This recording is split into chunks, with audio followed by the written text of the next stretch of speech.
Okay. Yung Okay. So, yun ang sinasabi nila, walang ebidensya. Pero nakita ko yung statement ni Ombudsman Boy Garcia. Sabi niya, wala kayong mga yan dun sa kaso na hawak ng tanggapan ng Ombudsman. Okay. Kasi yesterday, nakita ko, if it's right, na yung date niya is, what do you call this? 2020. Did you see it? Special investigator. Yan yung Supplemental versus complainant versus. Yan. Tapos July 20. So, anong masasabi niyo dun sa paglabas ni Gutesa? Kasi sobrang fighting lahat. Kanina pag-usapan natin. Paano naman, bigla bababa ng mga tao na nakakulong na. Di ba si Michael Minson sa Liga sa Pilipinas? Siyempre, dali mo naman siya sa but kanina nga yung show na matagal na sinabi na ni Mike Defensor na sila ang ituturo o sila so Hindi kami surprised. Actually, yung video na yun, na-share in my Facebook, yung dati, ni former Congressman na sinasabi doon ni Gutesa ni ayun, affidavit, nabasa siya, tapos yun sinabi sa kanya ni Marcoleta, tsaka si Defensor, na engagement siya and everything. Same, doon sa affidavit yung video niya. So ako lang naman, ang feeling ko, may nag-post din isang summary na uniform na kanya na sinabi namin yung video ninyo. I even shared that also. Is November 2025 ginawa. Awan naman kayo dun sa tao. Tsaka yung ni Attorney Goligos na pinapinan niya na sa isang delivery kasama si Gutesa. So hindi sa akin simple lang po. Ang dapat gawin ng Ombudsman, Solicitor Advice, wala na tayong magagawa dito. Is yung issue na yun, digital forensics sila. Digital forensics sila, malalaman kung edited yung photo, kung totoo yung photo. So kung totoo yung photo na kasama sa delivery, wala nang ibig sabihin yung affidavit niya. Diba? So yun lang ang gawin ng digital forensics yung photo. Wala tayong So then, yung kung I posted it na ipa-forensic din nila yung video ni Gutesa. If it's recent or it's edited. Kasi makikita niya kung kailan or bakit ginawa, may pinagay ng galingan. That's very important. Kasi kung matagal na yun, matilis sila. So, yun. Wala na doon sa... Kasi lahat ang nakalo. Ganito. Napanood yun ba yung statement ng lawyer ni former Speaker sinabi niya very confident na mag-discuss yung kaso. Hindi naman yan yung ebidensya ng Ombudsman. Di ba sinabi ng Ombudsman na yung Mosero na Unipalas yung golden essence na pinili sa Tamari is siya rin ang basta konektado siya kay former Marquez. Ang dami hindi rin sa kulong, hindi rin siya sa sobrang. Pero nabalita ko na meron na kunyari siya ang nautos. Siya ang binigyan ko na si Michael. So yun ang parang kanila. Pero sa tingin ko, alam yung mga nag-handa. I have faith kay Ombudsman sinabi niya na walang doon sa transaction. Obviously naman na. Tsaka meron pang may ganun si Gutesa. Kasi meron doon ang tawag dito na pinag-motion all. Pero natandaan ko kasi even if you check the video of the year nag-offer si Senator Marcoleta ng protection. Siya sabi na ayaw niya na kailangan yung protection. Kasi kaya ng solution niya. Senator Marcoleta is yan ang tamang Marcoleta. So ngayon, hindi niya in-explain sa kanya. There's only one thing kasi kapag talagang kaya nga sa mga siguro tayo, I don't even really post against Sergeant Sana. Marami rin kaibigan mga Marines, nakatrabaho sila and everything kahit ang forces, no? So I really have faith with them. Pero minsan kapag may ikikip ka, at lalo na kapag yaman ng mga ibang usapan. So mahirap. I have faith with them. Kaya ang sinasabi nila ng Lula. Tama. Correct. So ngayon, anong ina-expect ninyo? Talagang magbabang sa tingin ninyo? Kasi tayo rin natin. Ayun dahilan tumagal. Hindi, okay. Ano lang idea? Paggawa, sigurado lang ng stores na, kasi ang hirap ng ombudsman kung mapapile nila So I think, I'm confident na sinisigurado nila lahat pwede maging desensa ay kanila. Alam mo, meron namang paraan dyan para talagang malaman natin natin si Mark. Yung mga congressman sila. Ayaw magsalita eh. Alam mo, iba't ibang klaseng kasama. Meron talagang ayaw. Meron talagang, alam mo, ang pinaka-important. Meron, despite isang mga nangyari dito. Paano sa kanila naman walang nangyari sa business? Ano nakaslob nila? Dahil hindi si former sponsor. Meron hindi natututo. Kasi wala Overconfident ka. Untouchable. Kami, ganun din. Actually, almost one boy, ayan, untouchable daw. Simulan yan. Tuloy-tuloy niya. Tsaka yung statement na former speaker na I will go down. Baka yung mga congressman, kayo yun. Divided kayo. So it's very free to speak up. Kasi yung iniisip ko I will never go down alone. Baka magkaroon pa siya ng gay. Ang dami na sila yung sa tawag ng diba the time na nahuli si Dagdag, diba? Tingin ko natapos siya. Tingin ko si Saldi. Dakali. Kasi uwi na si Saldi. Direct na sasabi ni Saldi. Yung sa kaso ng Saldi, hinintay natin ano magiging result ng decision ng Saldi sa niyang political side. Tsaka hindi naman sa sorry, I just need to mention this. I need, bakit yung abogado ni Saldi ko, hindi siya magawa ng affidavit na Tapos hindi naman yung so yun yung akin. Bakit hindi nila gawin yun? Baka naman ayaw nung sabi ka talaga sa masya.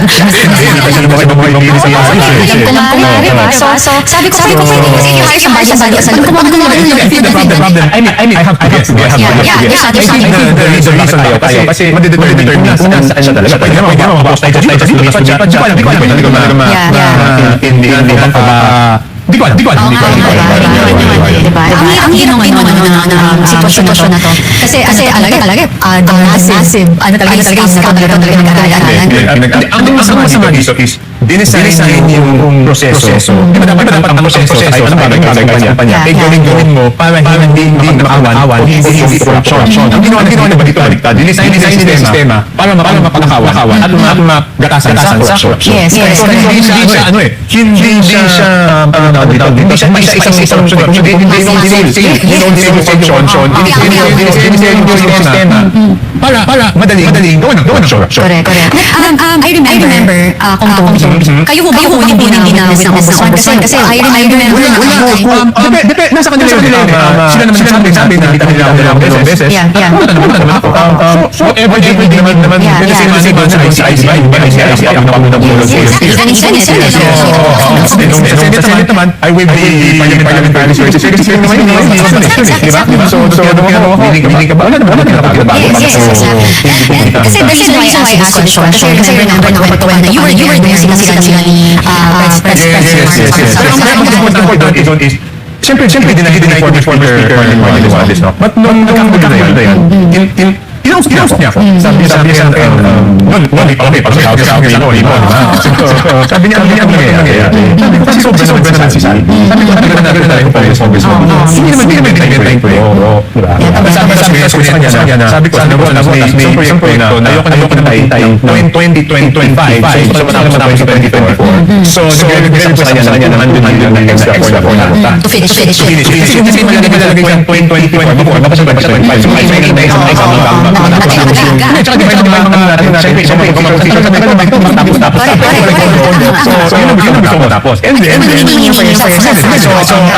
kinakausap ako na kala ko magpapagahan ni Saldi sabi ko kung saan Saldi dagdag na sa 200 so bumalik pinag-usapan sabi ko okay lang ni Saldi kaya lang hindi na 20% kasi election pa siya nag-anak so yun sabi ko speaker Isipin mo, ako, hindi nga 10%. May tao. May former speaker sa akin. Instead na patawag niya sa ginagawa ko. Sabi sa akin is, mo, dapat i-rejoin sa akin. So, ibig sabihin, i-rejoin sa kanya, baka wala. Ang point ko naman sa kanya, speaker, hindi ko naman pwede sa'yo, parang hindi na exception. Tinatanong mo ako kapag ganito, sabi ko sa'yo. Sabi ko because baka kung may 10% para sabi ko sa discipline, hindi na may 10%. Ang point ko lang doon is, siguro sa akin, nandun siya na yan. Walang ano. Kaya sa akin, bilang speaker, dapat nagkakita siya. Wala ka lang si Sally. Basically, wala tayo ngayon sa problema kung hindi ko napigilan. Yan lang. Tingnan mo. Tapos nung speaker siya, diba? Yung travel clearance ni Sally, hindi niya kinakancel. Di ba nung pasok ni Speaker D, tsaka kinakancel. So ano ibig sabihin? Correct. Talagang ang tayo may protection na hindi maintindihan. Tsaka si Sally, ilan na yung bat? 18 yung sa kabila. 20 yung nag-ano. Doon pala may legend. So, sabi ko, walang basa na. Kasi mali sa bagay, hindi mo makikita. Bakit ganun? Ibig sabihin, Kati, kung walang basa yung Saldi, baka siya natin nagtachong Balik. Correct. Ano ba yun? Isang station niya siya. Bodyguard? Tapos may mga naman tayo na lahat basta lahat meron siya eh. Kailangan project. Hindi naman yan. That is why I would want to hear from the desk. Sa SONA, sabihin niya na, lahat ng departamento, labas nyo na ebidensya. Yes. Laban kay Martin. Kasi hindi naman talaga. So bakit hindi mo nabanggit yun? Hindi nabanggit. I don't know. I just would have wished ako gumawa siya. Hindi ko alam Kasi kung talaga ako nga matapos na parang natin sincere talagang may time pa. Dapat sana natin talaga. Tuwan. Hindi doon sa lahat mo lahat sa kanya wala namang yung ebidensya.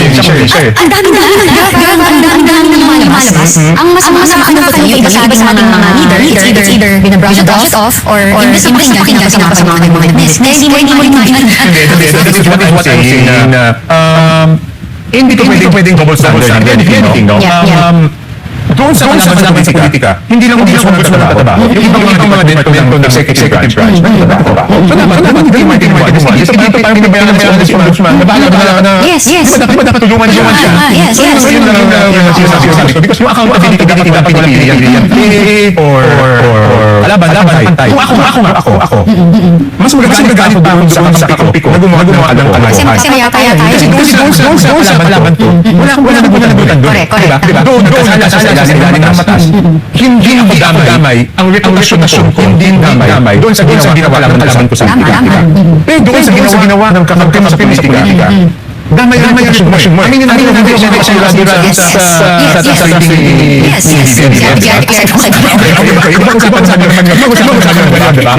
ito nasira. So diba, dapat mas galit ka pa nga doon dahil sinira iwala dahil kung isang tao na malapit sa'yo, hindi ka dapat Kamag-anak mo. Okay, kamag-anak mo, hindi ka pinapahamak. Kung ang kamag-anak isang malapit sa'yo, ay pinahamak. Parang kang tinagdol. Exactly. Diba? So, di ba dapat galit ka dito sa kamag-anak? Because it took advantage of the relationship. Alam mo, walang siya ng kalokohan. Sarili ka nang damay doon sa kalokohan. So, para sa akin, ganun tayo sa Especially for ako, if you're the president of the company, dapat talaga walang kamag-anak, walang kaibigan. Kasi yung loyalty na para sa sampay ng priority mo sila. Gumawa ng kalokohan, pati ikaw ay nadamay. Dapat talaga pinagutin mo. Yes, agad. Diba? Huwag nang patagalin. Diba? You're right. Diba? Tinraidol ka na eh. Kaya ako, yung mayor ako, I expect mga tayo. Yes. Pero I expect department heads to have higher moral standards than what is legal. Ito ang legal. Pero since department kayo, dapat ang standards nyo mas mataas kaysa doon sa ano ang legal. Tama. Lalo na yung department head na pumasok nung ako ay mayor. Mas mataas pa ulit dahil ang approve na maging department head. Kasi kung hindi magkalokohan, pati ako pag ng tao inotolerate at the very least yung kalokohan na ginagawa niyo. Tama. O ngayon, Toby, may batas constitutional provision ka na dapat tayong gawin for what's happening right now in our country. Ano yun, sa corruption? Apo. Yung blockchain, kaya lang ito eh. Bakit sa House, ang pinasabi namin ng blockchain, ang problema, matagal na nalulubong sa operation. Pinasulat nila. Iwasan. So dapat hindi yun. Dapat ayun nga inaasahan kasi ng Yan ang problema. It's part of the labor period. again. Tapos pinatuloy na doon sa... Bakit kaya? May ibang tao na tayo na yung blockchain technology. Tigilan Kasi alam mo, if they don't agree with the technology, huwag naman mag-utilize that. Let people, yung mga tututol doon sa technology, pagsalita nila, Yes. hindi mo na schedule for a meeting hearing. Hindi naman tama. May duda kayo, idaan natin sa talakihan, sa debate. Hindi naman ang tamang proseso eh. Tama. Kayo po, Toby, kung meron kayo sa gusto sa ating Presidente. Ano? Hindi naman sa akin. Hindi naman sa akin. Tsaka alam niya how I feel about these things. I think, alam niya how I feel about these things. Alam niya na, alam niya I've been like this ever since I became a politician. So, alam naman yun. So, wala naman Sa Kongreso, ano mensahe sa inyo? Sa Kongreso, na implementin mo po. Dapat sana may na kung mas marami kaming tatay may ayos na sistema. Tama. And once may ayos na sistema, it's going to be good for everyone's good. True. Diba? Pag inayos na sistema, magiging mabuti siya para sa karamihan. Ano gusto na mabutihan? Siyempre, kung sa hindi ayos, ayaw nila yun, diba? Pero mas marami gusto ang gusto ng tama, diba? Lahat ng kailangan natin magsama-sama. Yes. Ayun ang pinili dahil sa nangyayari right now. And the problem is talagang yung tiwala. Kaya walang nangyayari because walang tiwala. Kasi pag walang tiwala ang mga bayan natin, ang hirap mag-govern ng ganun. Kasi nag-gagawin. Kahit assuming maganda kami na intention mo, may pagdududa. At kami naman, public officials namin kayang gawin sa mga gusto namin. Kailangan ng mga kababayan. Para supportahan ka, kailangan balik yung tiwala. Mensahe sa mga Pilipino. Ang mensahe sa akin sa bayan, of course, tulungan namin na you have to demand accountability from public officials, diba? Wala naman it's not about politics, it's about political color. Yung accountability namin ng public officials, dapat lahat ng public officials accountable sa ating mga bayan.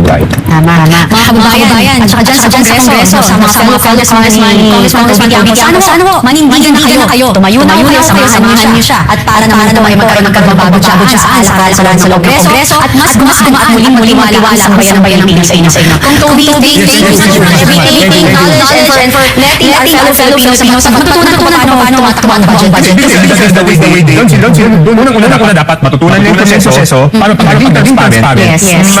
They can hold people accountable doon sa dapat na tamang sistema. So ayan po mga banateros, napakinggan nyo naman po yung pahayag ni Congressman Toby Tiangco. Kaso may kulang dito mga banateros. Dito ako takang-taka kay Congressman Toby Tiangco na hindi niya talaga minimension ang pangalan ni Marcos Jr.